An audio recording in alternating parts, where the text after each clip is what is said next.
Morning everybody. चलिए आज हमारी करंट अफेयर्स की क्लास स्टार्ट करते हैं और इस क्लास में हम अंतर्राष्ट्रीय स्तर के कुछ महत्वपूर्ण मुद्दे जो करंट में चर्चा में चल रहे हैं का जिक्र करेंगे। तो सबसे पहले देखते हैं न्यू स्टार्ट संधि।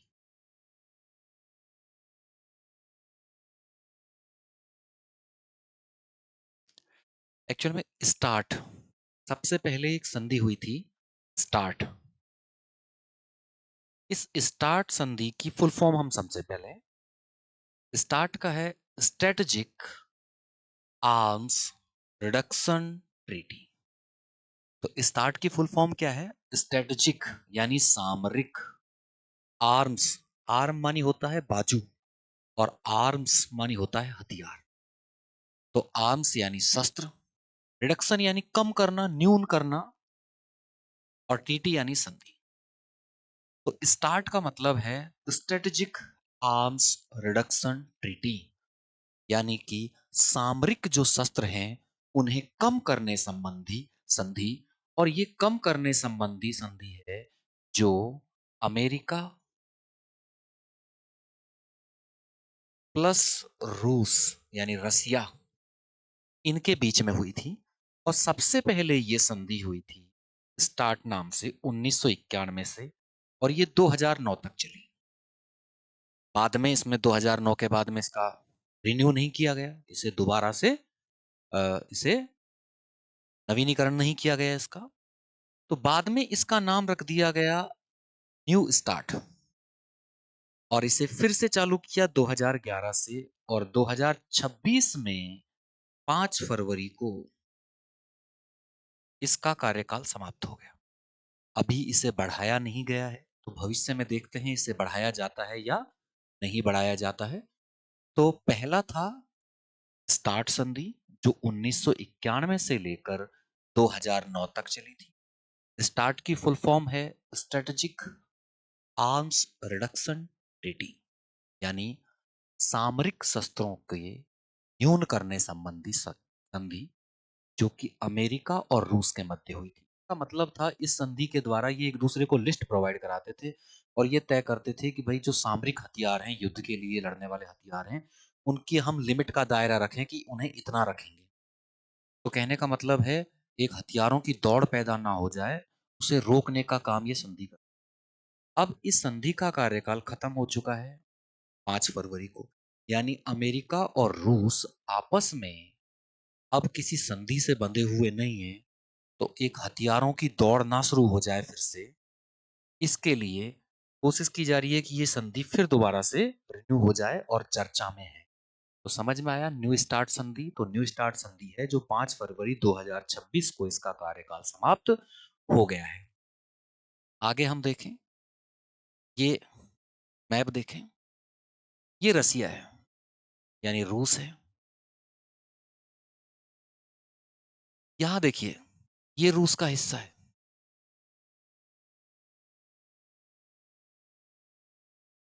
इधर देखिए, ये यहां रूस का हिस्सा जो ये है, ये हिस्सा कहां दिखाई दे रहा है? यहां दिखाई दे। अगर हम मैप को ऐसे गोल करके देखें, तो गोल करके हम देखेंगे कि एक हिस्सा दूसरे हिस्से में दिखाई दे रहा है। तो यानी कि रसिया का वो हिस्सा यहां तक है, इस तरह से। अब देखिए, पहले अमेरिका है जो फिलहाल दो जगह है। एक तो अमेरिका यहां पर है,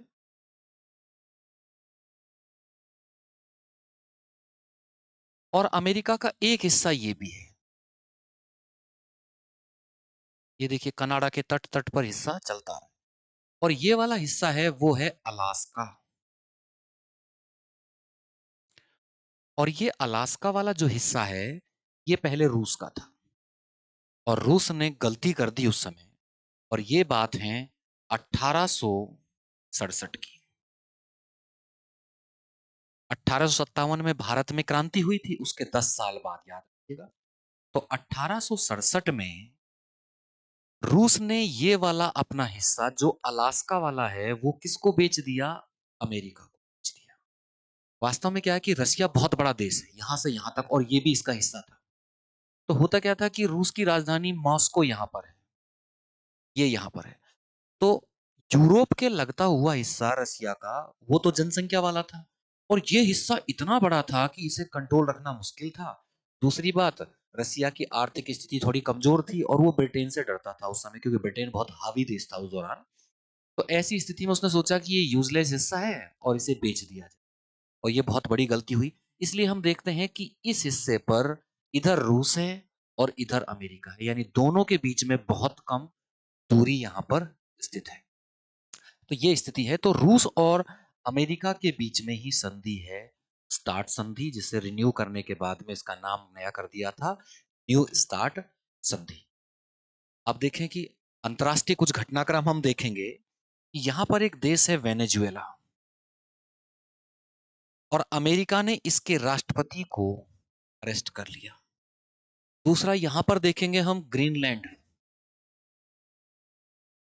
दुनिया का सबसे बड़ा आइलैंड है, दुनिया का सबसे बड़ा द्वीप है ग्रीनलैंड, जो कि एक छोटा सा देश है यहां डेनमार्क, और उस डेनमार्क के अंडर है। अभी हाल ही में अमेरिका के राष्ट्रपति ट्रंप ने धमकी दी है कि हमें ग्रीनलैंड चाहिए, यानी ग्रीनलैंड पर कब्जा कर सकते हैं। तो जिस तरह से अमेरिका की आक्रामक नीतियां चल रही हैं, कि एक तरफ तो उन्होंने वेनेजुएला के राष्ट्रपति मादुरो को अरेस्ट कर लिया है उनके देश में जाकर ही, और दूसरा तरफ इधर धमकी दे रहे हैं ग्रीनलैंड पर कब्जा करने की, जो कि अंडर में किसके आता है, डेनमार्क के अंडर में। तो हो सकता है कि भविष्य में कोई बड़ी घटनाएं घटित हों अंतर्राष्ट्रीय स्तर पर। तो अभी हम देखें भारत के बारे में कि जो अमेरिकी राष्ट्रपति हैं डोनाल्ड ट्रंप, उन्होंने भारत पर 50% टैरिफ लगाया था। टैरिफ का मतलब है कि भारत से जो सामान अमेरिका में बिकने जाएगा उस पर टैक्स लगाना। मान लीजिए वो 100 रुपए का सामान है और उस पर 50% टैरिफ लगा हुआ है, टैक्स लगा हुआ है, तो अब वो सामान बिकेगा वहां 150 रुपए का। अब अमेरिका की ही कोई कंपनी वही सामान बना रही है और वहां पर 10% टैक्स है, 100 रुपए में वो बना रही है, तो 100 रुपए में 10% टैक्स लगने के बाद उसका माल तो अमेरिकी कंपनी का 110 रुपए में बिकेगा, और इंडिया का माल 150 में बिकेगा। तो लोग कौन सा माल खरीदेंगे, अमेरिका का खरीदेंगे। तो इस वजह से भारत के व्यापार को नुकसान हुआ। अब इसकी परिपाटी थोड़ा सा इसके बारे में समझ लेते हैं। बेसिकली क्या था कि ये टैक्स था 18%, 18% टैक्स था, जिसे बढ़ाकर कर दिया था 25%। और भारत है जो रूस से तेल खरीदता था, तो अमेरिका ने ये दबाव लगाया कि भारत रूस से तेल ना खरीदे बल्कि हमसे खरीदे। और अब तो वेनेजुएला पर कब्जा एक तरह से कर रखा है इनडायरेक्टली, वहां के राष्ट्रपति को अरेस्ट कर लिया है, तो अब वेनेजुएला पर पूरा दबाव है अमेरिका का। तो अमेरिका चाहता है कि भारत है जो वेनेजुएला से तेल खरीदे।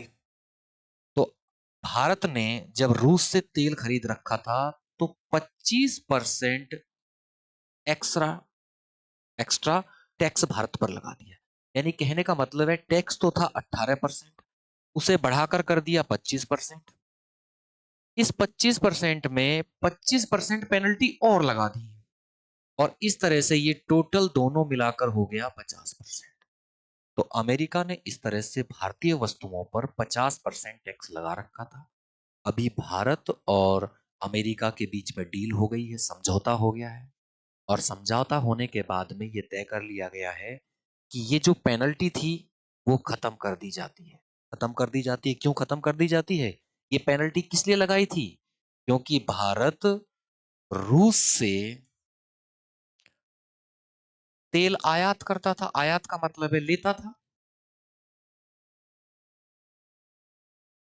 अब भारत है जो रूस की जगह किससे खरीदेगा? अमेरिका से। और अमेरिका में भी किससे? अमेरिका कहां से भेजेगा? वेनेजुएला से। तो यानी भारत कहां से तेल खरीदेगा? वेनेजुएला से तेल खरीदेगा। इसलिए ये 25% खत्म हो गया। अब जो ये पेनल्टी बढ़ाई गई थी 18% से 25%, ये वापस कितनी कर दी गई है? 18% कर दी गई है। प्लस ये पेनल्टी और ये जो टैक्स जब से बढ़ाया था, उस दौरान जितनी पेनल्टी का भारत पर लगी थी, वो पेनल्टी देने के लिए भी अमेरिका तैयार हो गया है। मतलब अमेरिका ने जो पेनल्टी एक्स्ट्रा ली थी, जो टैक्स एक्स्ट्रा लिया था, अब अमेरिका उसे भी वापस भारत को लौटा देगा। बदले में भारत है जो रूस से तेल आयात करने की जगह कहां से करेगा? वेनेजुएला से। तो ये घटनाक्रम था। इसमें हम देखें कि अमेरिकी राष्ट्रपति हैं डोनाल्ड ट्रंप। उन्होंने ये घोषणा की थी, भारत रूस से कच्चा तेल यानी कि पेट्रोलियम खरीदता था, उसे बंद कर देगा। और अब वो कहां से खरीदेगा? अमेरिका और वेनेजुएला से खरीदेगा।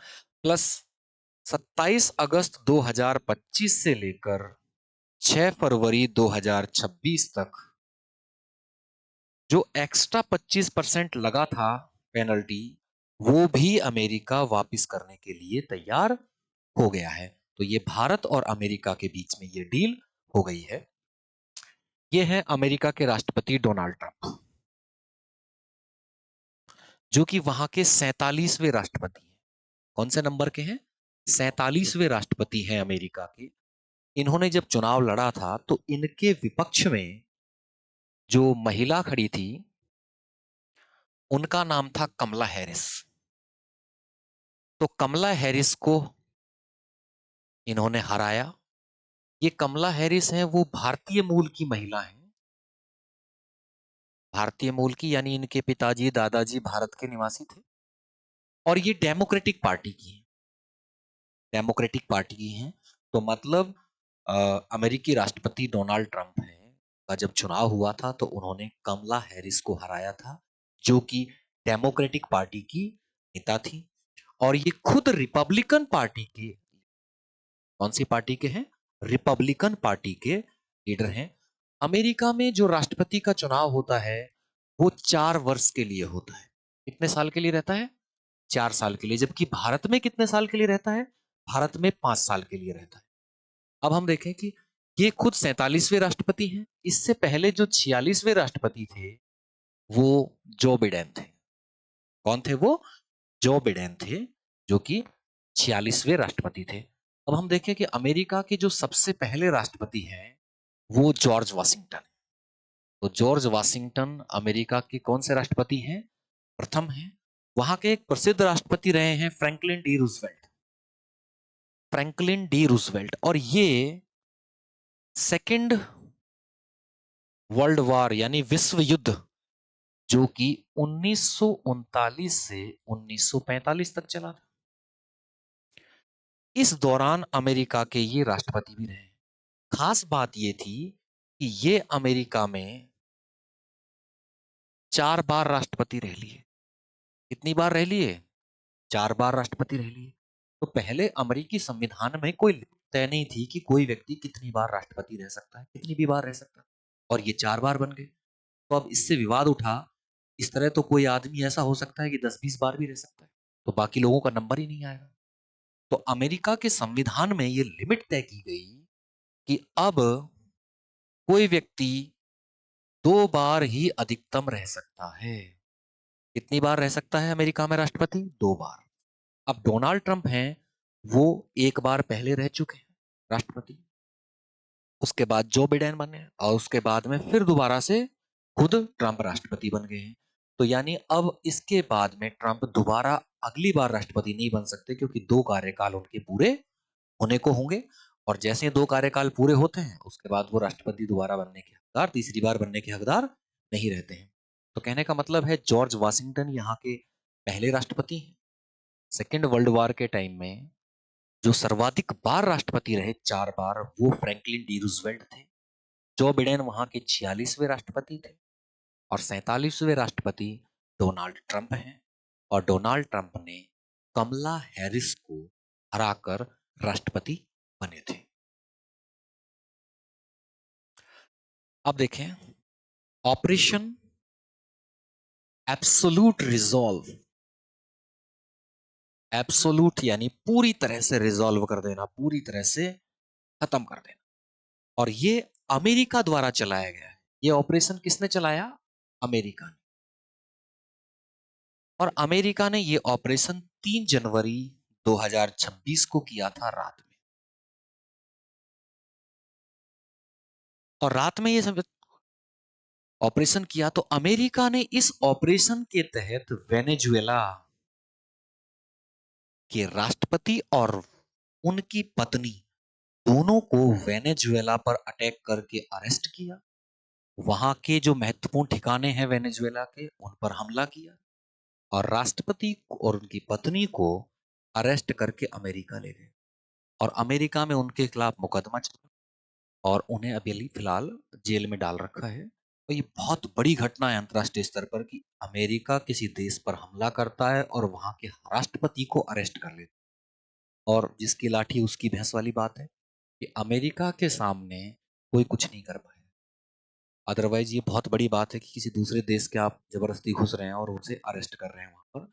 तो वहां के राष्ट्रपति निकोलस मादुरो और उनकी पत्नी है सिलिया फ्लोरेंस, इन दोनों को अरेस्ट कर लिया है और अरेस्ट करके अमेरिका ले जाया गया है। तो उस ऑपरेशन का नाम क्या था? ऑपरेशन एब्सोल्यूट रिजॉल्व, जो कि 3 जनवरी को नई साल पर 2 दिन बाद ही यह ऑपरेशन को अंजाम दे दिया गया। ये है निकोलस मादुरो। निकोलस मादुरो जो कि वेनेजुएला के राष्ट्रपति थे, फिलहाल अमेरिका की जेल में। यहां हम देखें मैप में तो ये है वेनेजुएला। इसकी यहां राजधानी है कराकस। तो वेनेजुएला की राजधानी है कराकस और देश का नाम क्या है? वेनेजुएला। ये देखिए, ये वाला पूरा अटलांटिक महासागर है। कौन सा महासागर है? अटलांटिक महासागर है। ये अमेरिका है।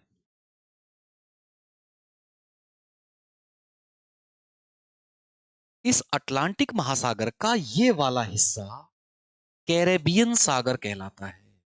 क्या कहलाता है? कैरेबियन सागर। और इस कैरेबियन सागर के आसपास ही छोटे छोटे से आपको देश मिलेंगे। हैती, क्यूबा, जमैका, जहां के उसेन बोल्ट सबसे तेज दौड़ने वाले थे, वो जमैका यहीं पर है। यहीं पर क्यूबा है, हैती है। इस तरह से करके छोटे छोटे देश हैं। तो इन देशों को, जो इसके चारों तरफ ये जो देश बसे हुए हैं, उन्हें बोला जाता है कैरेबियन कंट्रीज, कैरेबियन देश। यानी कैरेबियन सागर के चारों तरफ जो देश हैं, उन्हें क्या बोला जाता है? कैरेबियन कंट्रीज, कैरेबियन देश। अब हम यहां देखें, यहां पर है मैक्सिको की खाड़ी। क्योंकि ये कौन सा देश है? ये मैक्सिको है और मैक्सिको के बगल में मैक्सिको की खाड़ी। अब अमेरिका के राष्ट्रपति डोनाल्ड ट्रंप ने इसका नाम बदल दिया और इसका नाम बदल करके कर दिया कि यहां बड़ा देश अमेरिका है तो हम मैक्सिको के नाम से क्यों बोले इसे। तो इसका नाम कर दिया गया अमेरिका की खाड़ी। मैक्सिको की खाड़ी का नाम बदलकर अब क्या कर दिया गया है? अमेरिका की खाड़ी। तो यहीं पर इस अमेरिका ने अटैक किया वेनेजुएला पर और वेनेजुएला के राष्ट्रपति निकोलस मादुरो को अरेस्ट करके वापस ले गए अमेरिका। तो इस तरह से ये अमेरिका है और यहां पर है वेनेजुएला, जिसकी राजधानी है कराकस।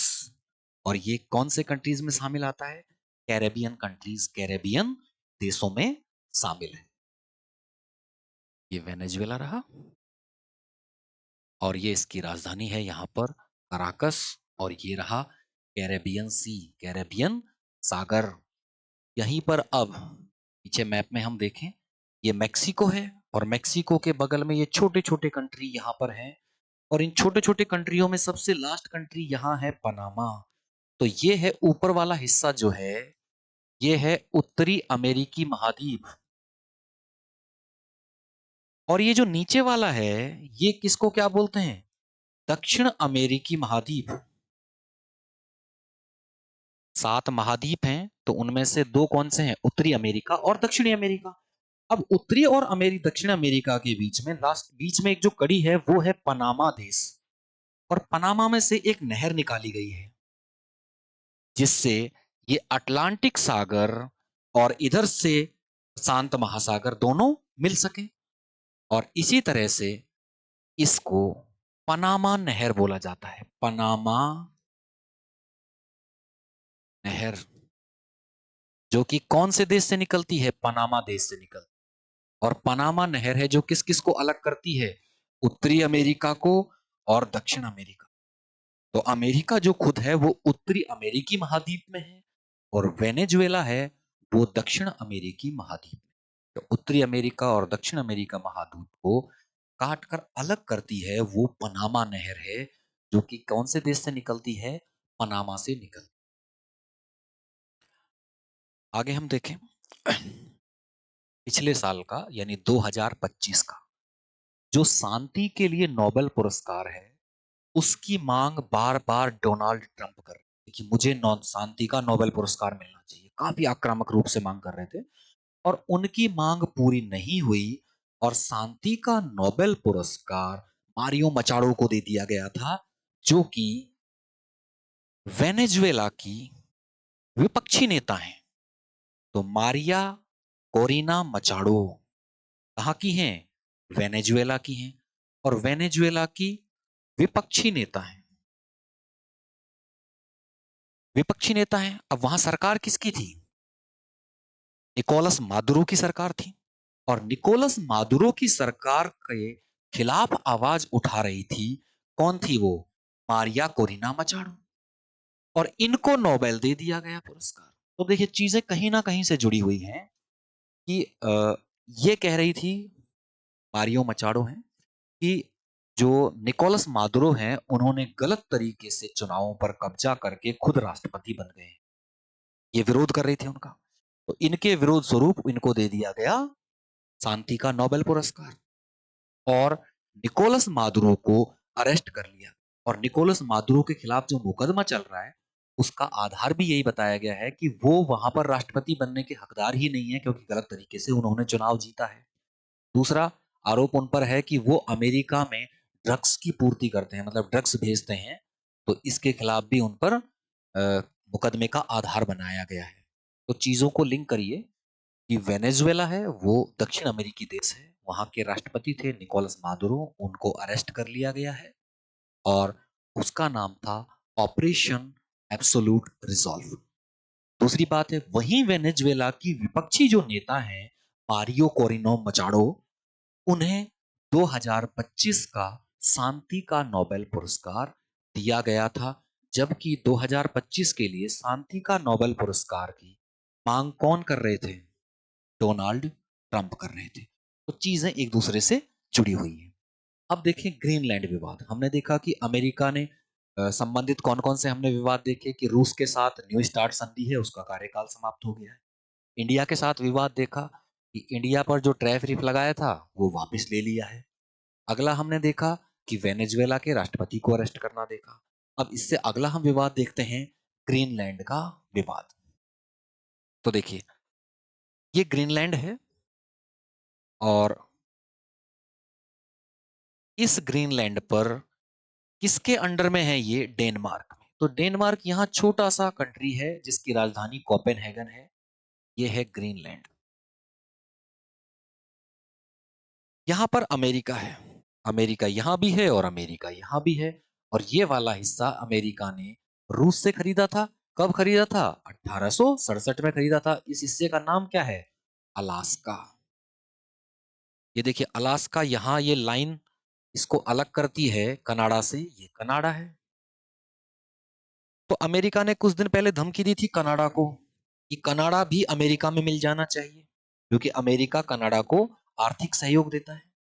अमेरिका कनाडा जब आजाद हुआ था तो उसमें भी सहयोग अमेरिका ने ही दिया था। अब इसी तरह से यहां ग्रीनलैंड है। अब ग्रीनलैंड पर भी अमेरिका ने धमकी दी है कि हम इस पर कब्जा करेंगे या हमारा ये हिस्सा होना चाहिए। उसका कारण क्या है कि यहां से रसिया और इधर से चाइना ये यहां अपना प्रभाव बढ़ा रहे हैं। तो अमेरिका चाह रहा है यहां पर कि हम ग्रीनलैंड पर कब्जा कर लें, जिससे यहां पर धीरे धीरे बर्फ पिघलेगी और बर्फ पिघलने के साथ ही यहां पर पेट्रोलियम वगैरह का बहुत फायदा होने वाला है फ्यूचर में। जैसे अलास्का उनको मिल गया था, ऐसे ही उनकी उम्मीद बढ़ गई है कि वो ग्रीनलैंड को ले। इसी तरह से यहां पर यूरोप है। ये यूरोप के देश अब अमेरिका से अलर्ट हो गए हैं। तो मतलब जहां यूरोप और अमेरिका एक साथ हुआ करते थे, अब यूरोप को खतरा पैदा हो गया है कि अमेरिका कहीं ऐसा ना हो कि किसी और हिस्से पर कब्जा कर ले। और ग्रीनलैंड पर कब्जा करने की संभावना इसलिए बढ़ गई है क्योंकि जिस तरह से वेनेजुएला पर अटैक करके वहां के राष्ट्रपति को उठा लिया है, इस तरह से संभावना है कि कुछ भविष्य में ऐसा भी हो जाए। तो कहने का मतलब है ग्रीनलैंड है जो दुनिया का सबसे बड़ा द्वीप है, जो डेनमार्क के कब्जे में है अब देखिए ग्रीनलैंड वैसे तो उत्तरी अमेरिका में है, याद रखिएगा भौगोलिक स्थिति में ग्रीनलैंड है जो कौन से महाद्वीप है, उत्तरी अमेरिकी महाद्वीप में है। लेकिन राजनीतिक रूप से यानी राजनीति कहां से कंट्रोल करती है इसको, वो यूरोप से कंट्रोल होता है। और यूरोप में भी कौन से कंट्री से, डेनमार्क से। तो ग्रीनलैंड जो कि दुनिया का सबसे बड़ा द्वीप है, वो भौगोलिक रूप से उत्तरी अमेरिकी महाद्वीप में स्थित है, जबकि उस पर राजनीतिक नियंत्रण है वो डेनमार्क का है, और डेनमार्क यूरोप में स्थित है। क्लियर हुआ। तो इस तरह से विवाद चल रहा है अमेरिका और डेनमार्क के बीच में ग्रीनलैंड को लेकर। इन विवादों को छोड़ते हुए हम देखते हैं अंडर 19 का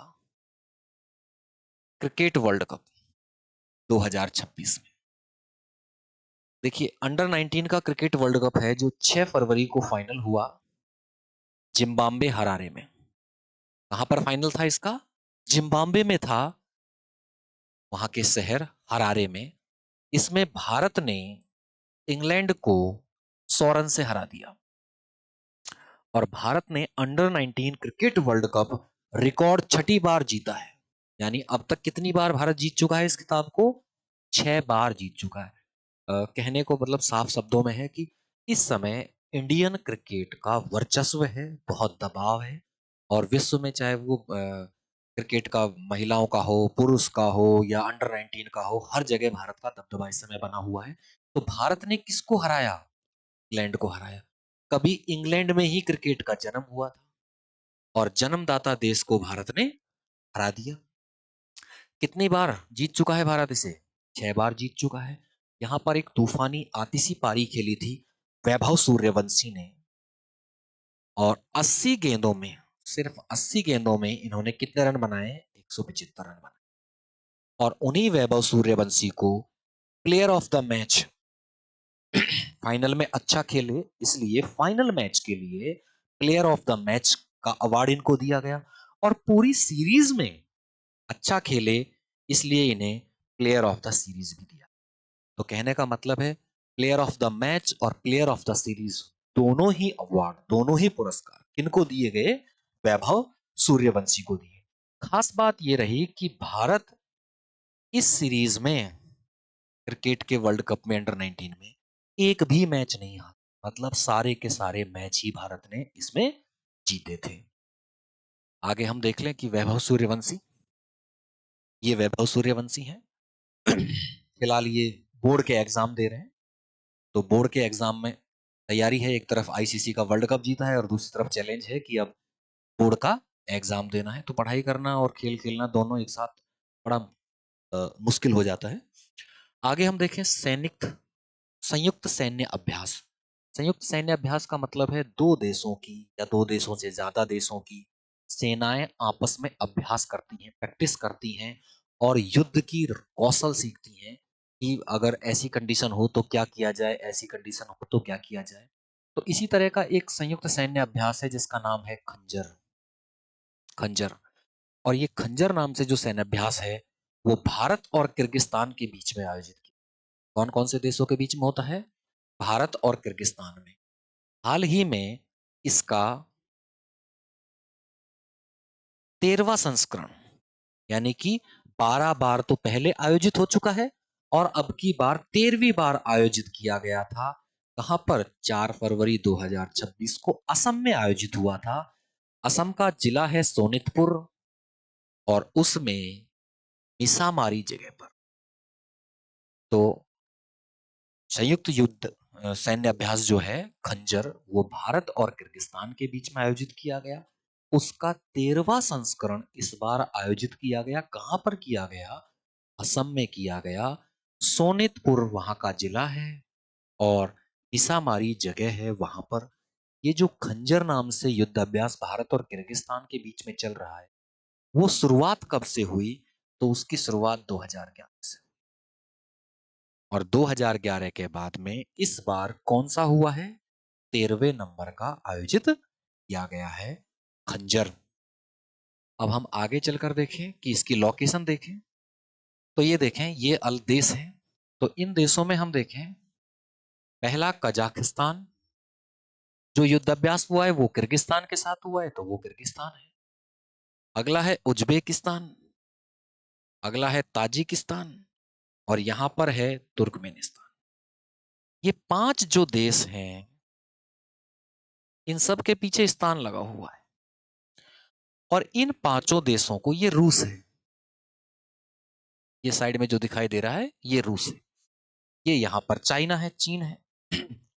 तो ये रूस से 1991 में जो रूस है वो 15 देशों का एक समूह था, ग्रुप था, जिसे बोला जाता था सोवियत संघ। और वो सोवियत संघ टूट गया और टूट करके 15 टुकड़ों में अलग अलग हो गए, जिनमें सबसे बड़ा देश रूस रहा और रूस के बाद में बाकी छोटे छोटे देशों में टूट गया।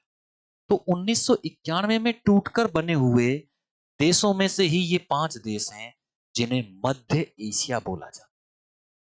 मध्य एशिया का देश, तो याद रखिएगा मध्य एशिया में कौन से देश आते हैं? 5 देश शामिल हैं।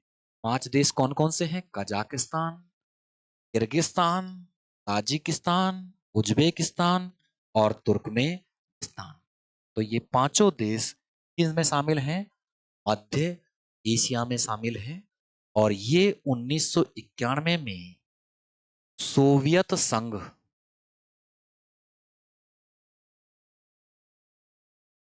से टूटकर बने थे। और उन्हीं 5 देशों में से है किर्गिस्तान, जिसके साथ भारत का अभी सैन्याभ्यास हुआ था। इसका नाम रखा गया था खंजर, संयुक्त सैन्याभ्यास खंजर। आगे हम देखें कि महाराष्ट्र के उप मुख्यमंत्री, डिप्टी सीएम अजित पवार हैं। वो एक चुनावी सभा को संबोधित करने के लिए जा रहे थे और उनका जो प्लेन है वो चार्टेड प्लेन, वो जमीन पर लैंडिंग के दौरान क्रैश हो गया, आग लग गई। उसमें इनके सिक्योरिटी गार्ड, उनके पीएस, 2 पायलट और ये खुद, उनकी डेथ हो गई। तो ये बारामती एयरपोर्ट की बात है। 28 जनवरी को सुबह लगभग 8:45 बजे इनकी डेथ हो गई। ये महाराष्ट्र के क्या थे? उप मुख्यमंत्री। तो कहने का मतलब है महाराष्ट्र के उप मुख्यमंत्री अजित पवार हैं। उनकी death Baramati airport chartered plane landing के टाइम क्रैश होने की वजह से हो गई, जिसमें टोटल 5 लोगों की डेथ हो गई। 5 लोगों में 2 पायलट थे, एक इनके सिक्योरिटी गार्ड थे और एक इनके पीएस थे, पर्सनल सेक्रेटरी, और एक ये खुद। इस तरह से करके की डेथ हो गई थी। तो आज की क्लास में हमने अंतर्राष्ट्रीय स्तर पर कुछ घटनाएं देखी, क्रिकेट का मामला देखा, आईसीसी का क्रिकेट वर्ल्ड कप अंडर 19 देखा, ऑपरेशन जो सही खंजर चल रहा था सैनिक अभ्यास वो देखा, अजीत पवार की डेथ के बारे में जानकारी। इस तरह से आज की क्लास में इतना। नेक्स्ट क्लास में हम फिर मिलेंगे।